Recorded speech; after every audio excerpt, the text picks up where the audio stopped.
સુરત જિલ્લાના કામરેજ વિસ્તારમાં young foundation દ્વારા દીકરીઓ માટે 10 દિવસીય વિશેષ આર્ટ એન્ડ ક્રાફ્ટ તાલીમ શિબિરનું સફળ આયોજન કરવામાં આવ્યું। શિબિરમાં પાંસોદરા, કઠોદરા, લસકાણા અને યોગી ચોક સહિતના વિસ્તારોની 250થી વધુ દીકરીઓ ઉત્સાહભેર ભાગ લીધો।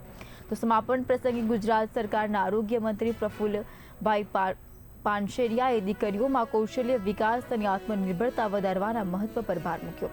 તો શિબિર દરમિયાન નેલ આર્ટ, ગૂંથણ અને સીવણ કામ જેવી વિવિધ કળાઓની નિષ્ણાંતની દ્વારા તાલીમ આપવામાં આવી। તો મંત્રીએ દીકરીઓની મોબાઈલનો ઓછો ઉપયોગ કરીને સર્જનાત્મક અને શૈક્ષણિક પ્રવૃત્તિઓમાં વધુ સમય ફાળવવા અપીલ કરી। તો યંગ ફાઉન્ડેશન, ભારતીય જનતા પાર્ટીની ટીમ અને સ્થાનિક પોલીસના સંયુક્ત ઉપક્રમે આયોજન કરવામાં આવ્યું હતું। તો આયોજકોના જણાવ્યા મુજબ આવી પહેલ દીકરીઓમાં રહેલી પ્રતિભાને પ્રોત્સાહન આપી તેમની આત્મવિશ્વાસ અને સ્વરોજગાર તરફ પ્રેરિત કરશે। કાર્યક્રમમાં તાલીમ પૂર્ણ કરનાર તમામ દીકરીઓની શુભેચ્છા પાઠવવામાં પણ આવી।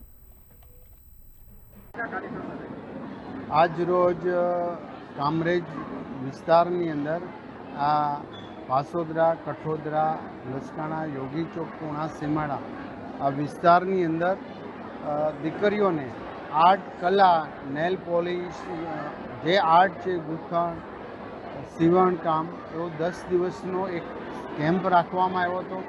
તમામ દીકરીઓને આ એક ટ્રેનિંગ આપવામાં આવી છે। મોબાઈલ ઓછો ઉપયોગ કરીને ભણતર અને વાંચનમાં વધુ રસ દાખવે આ શિબિર આજે પૂર્ણ કરવામાં આવી। આ એક સમાજ, એક તંદુરસ્ત સમાજના નિર્માણ પાછળ આજના યુવાન દીકરા દીકરીઓ જો એને શીખવાડવામાં આવે તો ચોક્કસ એ આગળ વધવાના છે, એનું ટેલેન્ટ છે। ખૂબ મજા આવી છે। માટે એક યુવાન દીકરા દીકરીઓને જો સારું પ્લેટફોર્મ મળે તો ચોક્કસ એ સારા કામ કરવા તૈયાર જ છે।